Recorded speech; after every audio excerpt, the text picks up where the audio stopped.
I-37F, never thought I'd be writing one of these posts, but I really need outside perspective because I feel like I'm losing my mind. Sorry in advance for the length, but I need to include all details for this to make sense. My husband Jake, 39M, and I have been married for 6 years, together for 9. We have 2 young kids, Amy, 3F, and Ben, 5 months M. I was a high school English teacher but currently on maternity leave. Jake works in medical device sales, selling surgical equipment to hospitals. When we first met, Jake was actually quite shy and insecure about his looks. He'd gone through a rough divorce where his ex cheated on him, and it took me almost a year to convince him I genuinely wanted to be with him. He was sweet, attentive, and always put our relationship first. Things started changing about 8 months ago. Jake's company has this thing where medical supply vendors host dinners to showcase their products. It's pretty common in their industry, and Jake would attend maybe 1 or 2 a month. But suddenly he started going multiple times every week. At first I didn't mind, these dinners could lead to good connections and better commission rates. Plus Jake had been passed over for promotion twice, so I understood him wanting to network more. But it quickly got excessive. In the past 6 months, he's been to about 45 to 50 of these dinners. Meanwhile, I'm stuck at home with a colicky baby who refuses to sleep more than 2 hours at a time and a toddler going through a major tantrum phase. I've had exactly 2 nights out with friends since Ben was born. Jake hasn't done a single night feeding or diaper change, saying he needs to be well rested for work. When I try talking about how overwhelmed I am, he gets defensive and accuses me of trying to sabotage his career. Last Monday everything came to a head. Jake told me he had dinner with Sarah, 35F, a new sales rep who just transferred to our area. He forwarded me their text chain where she asked to meet one-on-one to discuss some partnership opportunity. I looked her up. Yes, I know how that sounds, and she's this gorgeous fitness model type who posts lots of professional headshots and gym selfies. I felt uneasy but told myself I was being insecure. The dinner was scheduled for 6:30 at Morton's Steakhouse downtown.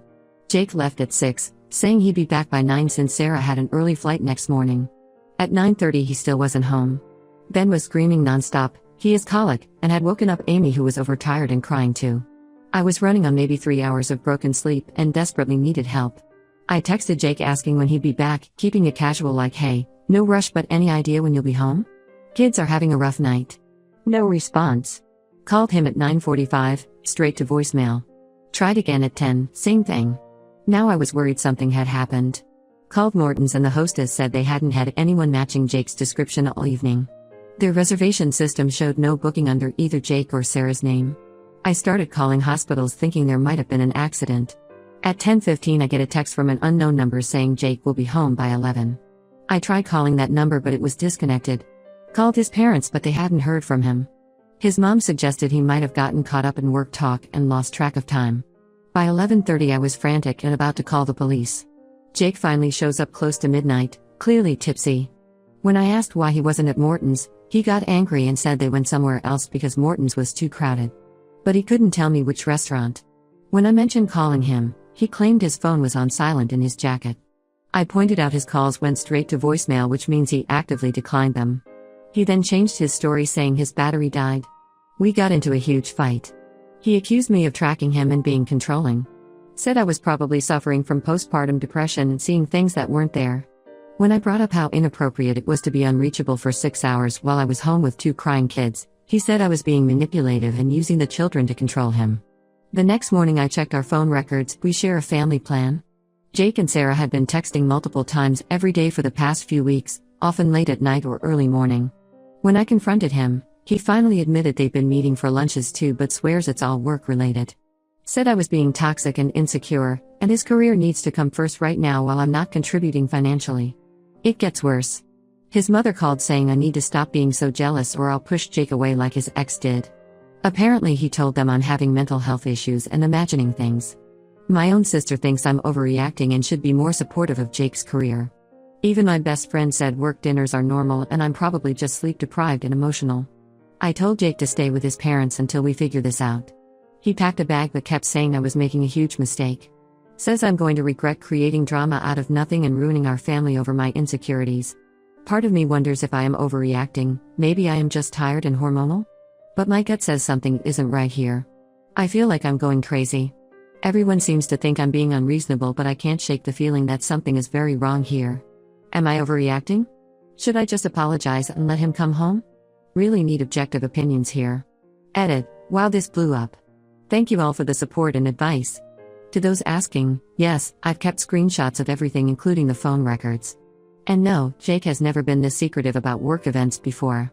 Update 1 first, I want to thank everyone who commented on my original post. The support and advice really helped me stay strong these past 2 weeks. A lot has happened, and I need to get it all out. Jake is still at his parents' house and keeps telling everyone who'll listen that I kicked him out over paranoid delusions. He's painted this picture of me as an unstable, controlling wife who's jealous of his success. Meanwhile, I've discovered some interesting things that prove I wasn't imagining things at all. Last Tuesday, I ran into Jake's coworker Mike at Target. Mike has worked with Jake for 5 years and they used to be pretty close before Jake started getting distant a few months ago. Mike seemed genuinely confused when I mentioned all the work dinners. He told me their company actually stopped sponsoring vendor dinners 4 months ago due to budget cuts. The only exceptions were quarterly team meetings, which are always group events with a whole sales department. The real bomb dropped when I asked about Sarah. Mike had no idea who she was, which made no sense if she was supposedly this important sales rep working with their company. He went through their entire regional sales team roster, no Sarah. When I showed him her picture from social media, he recognized her immediately, not as a sales rep, but as a nurse from the orthopedic department where Jake makes his sales calls. I sat on this information for a few days, gathering more evidence. I reached out to a friend who works in hospital administration and she confirmed Sarah has been a surgical nurse there for 3 years. No connection to any medical device companies at all. When I finally confronted Jake with this information, he broke down and admitted the truth. Sarah isn't a sales rep. They met 6 months ago when he was doing a product demonstration in the OR.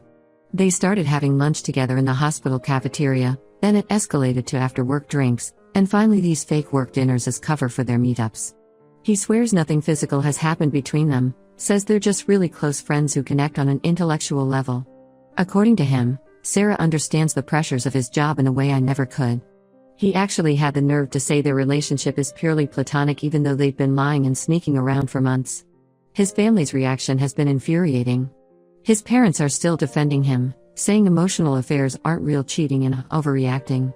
His mother actually called me yesterday to suggest I try dressing up more and losing the baby weight to keep Jake interested. She said it's natural for men to seek emotional connections outside marriage when their wives are too focused on children. The biggest shock came when Jake's sister Ashley reached out. She works at a different hospital in the city and apparently Sarah has quite a reputation. She's known for pursuing married doctors and sales reps, getting close to them through work, then slowly pushing boundaries. Ashley said 2 doctors have already gotten divorced after getting involved with Sarah. She waited until now to tell me because she didn't want to cause problems if nothing was going on. That's not even the worst part. I've discovered many of our mutual friends knew about Jake and Sarah but chose to stay quiet. Some of them were at restaurants and bars where Jake and Sarah were obviously more than just colleagues. Our neighbor even saw them having an intimate lunch in a cafe across town, holding hands across the table. No one thought to warn me. Jake still wants to come home but refuses to cut contact with Sarah since they work in the same building. He says I'm being unreasonable asking him to jeopardize his career over an innocent friendship. When I pointed out all the lying and sneaking around, he said he only lied because I'm too emotional and wouldn't understand their connection.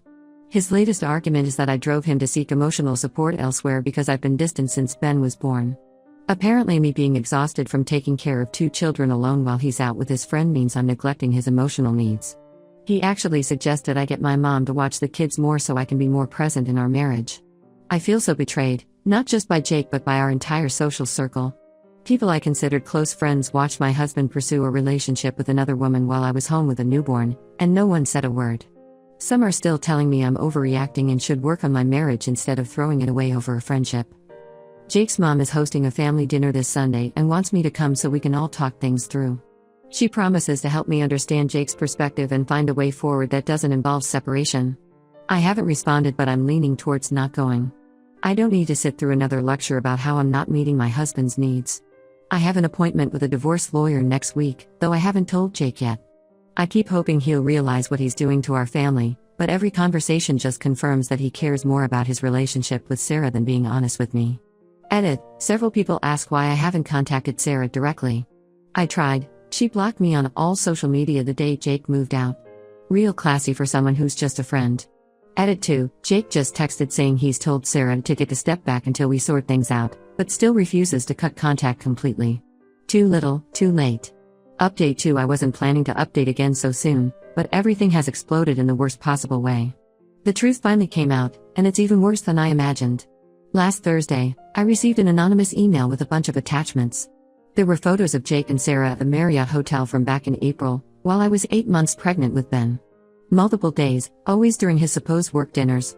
The photos show them walking into the hotel together, having drinks at the bar, and looking very intimate. But that wasn't all. The email also included screenshots of their text conversations going back months. They weren't just talking about work, there were explicit messages, plans for their meetups, and discussions about their feelings for each other. The worst part was finding messages from the day Ben was born, where Jake was complaining to Sarah about having to be at the hospital with me instead of meeting her. When I confronted Jake with the evidence, he finally cracked. They'd been sleeping together for 4 months, starting right after Ben was born. According to Jake, he was feeling neglected because I was too focused on the baby. He said Sarah made him feel desired and appreciated when I was too tired for intimacy. The work dinners were their cover for hotel meetups 2 to 3 times a week. His explanation made me sick.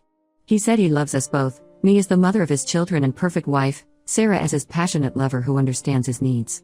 He actually suggested we try therapy so he can get help managing his feelings for both of us. When I asked if he was seriously suggesting I accept him having a girlfriend, he said I was being closed-minded and traditional. His family's reaction has been mind-boggling. They're now pushing me to forgive him since he finally told the truth. His mother called crying, begging me not to break up our family over just sex. She had the audacity to say it's partly my fault for not being more understanding of Jake's needs as a man, especially after childbirth when I wasn't able to be intimate. His sister Ashley, who previously warned me about Sarah, now says Jake seems happier than she's ever seen him and maybe this happened for a reason. She suggested I take this as a wake-up call to pay more attention to my marriage. Even my own mother thinks I should try counseling before considering divorce, saying all men stray sometimes. I met with a divorce lawyer yesterday. The photos and texts are apparently great evidence for the divorce, especially since some of his hotel meetups with Sarah were paid for with our joint credit card. When Jake found out I'd seen a lawyer, he completely changed tactics. Now he's threatening to fight for 50-50 custody of both kids, even though he's never spent more than a few hours alone with them. His argument is that I'm mentally unstable and paranoid, and he was forced to seek comfort elsewhere due to my controlling behavior. He's telling everyone I have severe postpartum depression and created false scenarios in my head. His family is backing up his claims, saying they've been worried about my mental state for months. The most absurd part? Jake's lawyer sent a letter suggesting I caused this situation by alienating him during his children's formative years and denying him his parental rights. Apparently me asking him to help with night feedings was alienation. Me wanting him home with his newborn instead of at hotels with Sarah was controlling. I've also discovered Sarah is married to, or was. Her husband found out about the affair last week. He was the one who sent me the email with the photos. She's now staying with her sister and planning to divorce him. Jake spent 3 hours on the phone with her last night helping her through this difficult time. Our friends have mostly taken Jake's side. According to them, I should have seen this coming and done more to prevent it. Sarah is apparently the life of every party, always fun and outgoing, while I've become boring since having kids. One friend actually said Sarah brings out the best in Jake, as if betraying his family is somehow positive character development. Right now I'm focusing on documenting everything and protecting my kids. Jake's already talking about introducing them to Sarah once things settle down. He seems to think we can have some kind of modern blended family where his mistress becomes their stepmom. Neither of them seems to understand or care about the damage they've caused. Edit. Thanks for all the support. To answer common questions, yes, I'm keeping all evidence including the hotel receipts. No, Jake still doesn't think he did anything wrong because he tried to end things with Sarah but couldn't fight their connection. Edit 2. Just found out Sarah's been to our house for dinner parties several times in the past months. Apparently our friends thought it was hilarious watching me serve dinner to my husband's mistress. Update 3. A lot has happened since my last update. The divorce is moving forward, though not as smoothly as I'd hoped. Jake moved in with Sarah last month after her divorce was finalized. They're apparently deeply in love and planning their future together. His family still thinks I'm being unreasonable for not attempting reconciliation. The custody battle has gotten incredibly ugly. Jake is pushing for 50-50 custody despite having zero experience caring for the kids. His lawyer is trying to use my initial suspicions about the work dinners as evidence of paranoid behavior. They've even submitted statements from his parents claiming I've shown erratic and unstable behavior since Ben's birth. The most frustrating part is how they're rewriting history. Jake now claims he was an involved father who I deliberately kept away from the children. He conveniently forgets refusing to do night feedings, missing doctor appointments, and choosing hotel meetups with Sarah over spending time with his newborn.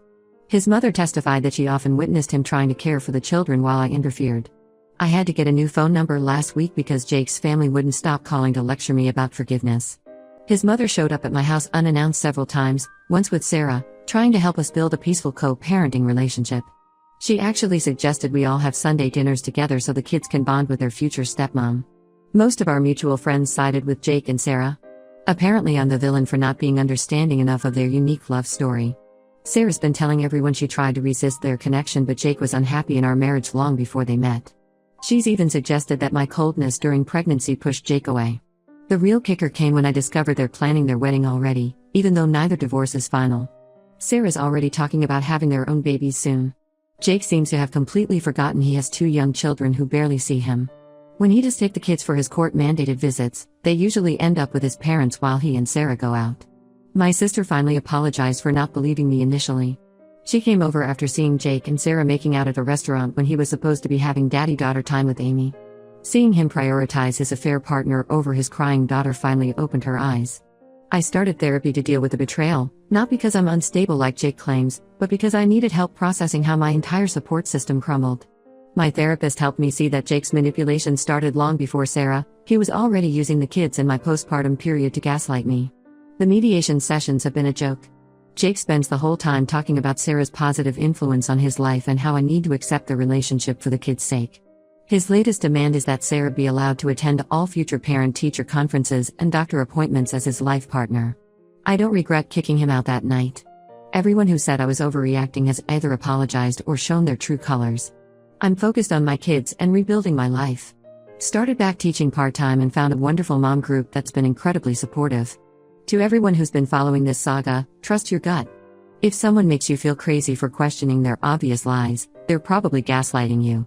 And to those saying I'm bitter or vengeful, no, I'm just done pretending this situation is okay for the sake of people who never respected me or my children. Edit, Jake just informed me they're expecting a baby. Guess this explains their rush to get married. Funny how he can't find time to watch his existing children but managed to get his affair partner pregnant within months of leaving.